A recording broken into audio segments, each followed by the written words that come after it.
welcome to my vlog. My name is Tyler Buyback, or as I like to be called when I'm playing games or when people talk to me. My nickname since about, I don't know, grade 7 has been T-Bibes. So this is my blog, T-Bibes Era.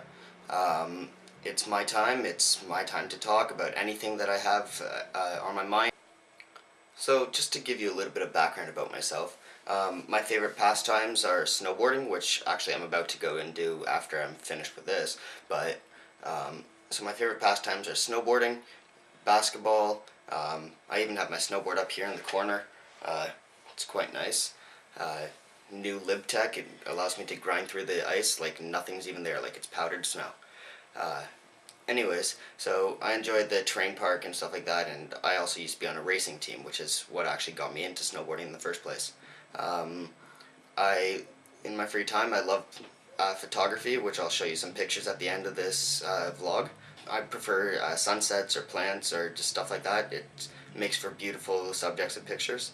I've had a background in videography, and I've actually done a couple events for family, friends, and just videoing and making a video of the event afterwards and editing it together and everything like that.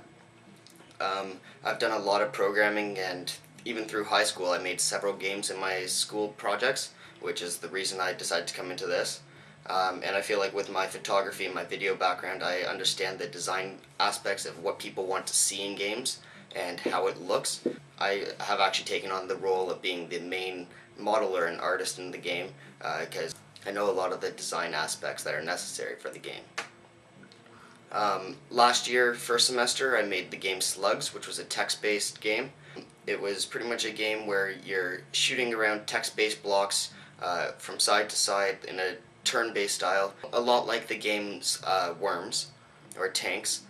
Second semester, I made Haunted Kin, which is a game, 2D side-scrolling game where you're trying to fight back and save one of the main characters' sister from becoming evil. Or she's already become evil. You're trying to stop her and make her join back on the good forces again. And then this year, first semester, my second year of university, I made the game UGC 80AD, or Ultimate Gladiator Coliseum 80AD. It's a gladiator game, and we made it. First semester is purely arena. In the arena, just fighting, and there's all the enemies at once, and you're just fighting everyone. There's a couple health regeneration blocks, there's some particle effects, there's different times of day you could set it to. And this semester, all we plan on doing is adjusting the game and making it even better.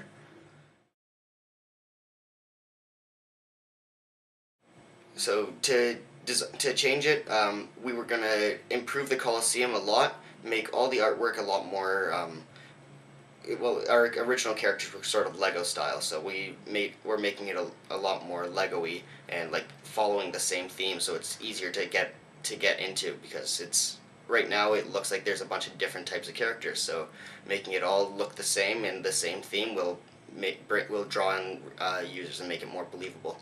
I personally wanted to use this controller in the game, so that way it's makes it easier to use, easier to control your character. And it's just a simple PlayStation 3 controller from GameStop, so nothing special, but it has all 4 triggers and everything, and it would just make the gameplay a lot easier, because right now your fingers are all over the keyboard and it makes it quite difficult. The battles are great, but they still need a lot more work to keep you entertained, and just always being in a battle, that's not that much fun.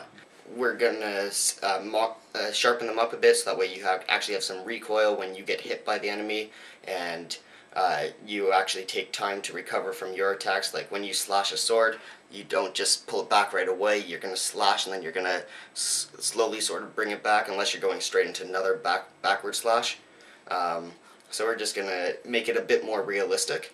What we wanted to do was add in a free world, so that way you can have the aspect of you have to go through and do different tasks for different people, so that way you gain new items in your inventory, and you then take them to the blacksmith, and you can use them to create any new weapon you want.